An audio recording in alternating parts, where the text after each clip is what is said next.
আমি একটা জিনিস বুঝতে পারি না যে এমন কোন জঙ্গি কার্যকলাপ আছে যার সঙ্গে বাংলা যোগ নেই। আনসারুল বাংলার যারা মেন অপরাধী, যারা টেররিস্ট, তারা পশ্চিমবাংলা শেল্টারে থাকে। শেখ হাসিনা বাবা মুজিবুর রহমানের কে খুন যারা করেছিল সে বাংলায় শেল্টার নেয়। খাগড়াগড়ে ঘটনা সঙ্গে আপনারা জানেন ঘটনা ঘটেছিল, তারা বাংলায় শেল্টার নেয়।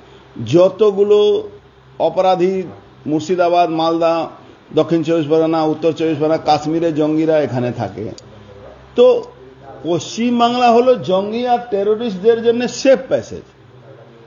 পশ্চিমবাংলা হলো জঙ্গি আর টেরোরিস্টদের জন্য সেফ প্যাসেজ। এখানকার পুলিশ, এখানকার প্রোটেকশন, এখানকার সরকারিভাবে তাদেরকে প্রোটেকশন দেওয়া। তো এখানে ডাক্তার, ইঞ্জিনিয়ার ছাড়ুন, এখানে মানে যত রকম কার্যকলাপ আপনি দেখবেন তদন্ত যখন হবে।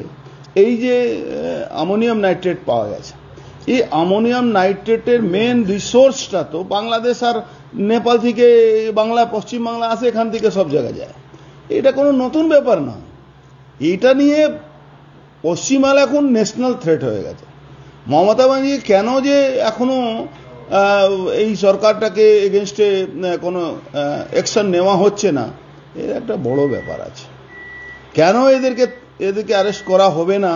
এই সরকারের যারা বসে আছেন, আমলাগুলো যারা এই সরকারের রাজনৈতিকভাবে যারা দখল করে বসে আছেন, কেন তাদেরকে উপরে তদন্ত হবে না?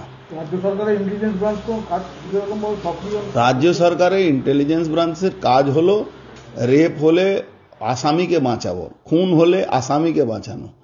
রাজ্য সরকারের ইন্টেলিজেন্স এসটিএফ এর কাজ হলো ঘটপ করে ওই কফ সিরাপ বিক্রি করানো। এই তো এদের কাজ। কফ সিরাপের যে ইলিগাল স্মাগলিং হয় বাংলাদেশের, তার দায়িত্ব পুরোপুরি এখানকার এসটিএফ এর হাতে থাকে।